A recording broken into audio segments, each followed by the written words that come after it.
3, 2, 1. Here we go!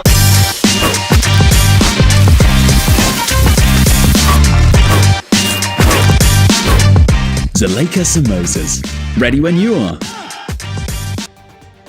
خبر شامل کرتے ہیں پنڈی بھٹیا سے۔ ہمارے بیورو چیف یاسر ارشاد ریحان کی رپورٹ کے مطابق میڈیا ہاؤس پنڈی بھٹیا کی نئی کابینہ سال 2026 کا اعلان کر دیا گیا۔ تفصیلات کے مطابق میڈیا ہاؤس پنڈی بھٹیا میں ایک پروقار تقریب کا انعقاد کیا گیا، جس میں سال 2026 کے لیے نئے کابینہ کے عہدیداران کا باضابطہ اعلان کر دیا گیا۔ نئی کابینہ سرپرست اعلیٰ چودھری محمد عاطف پنو کی زیر نگرانی میں تشکیل دی گئی، جس میں chairman Haji Fayaz Ahmed, senior vice chairman Muhammad Rauf Khokhar, vice chairman Imamat Nazir Rehan, صدر یاسر ارشاد ریحان، سینئر نائب صدر ہیرا نسیم سیالی، صدر مہران شوکت اور حاجی اعجاز، جنرل سیکریٹری برکت علی، ایڈیشنل سیکریٹری رائزین امتیاز، فنانس سیکریٹری محسن جاوید، سیکریٹری نشریات ناصر نعیم، انفارمیشن سیکریٹری ظہور احمد، جوائنٹ سیکریٹری امتیاز احمد اور آفس سیکریٹری تنویر احمد کو منتخب کیا گیا۔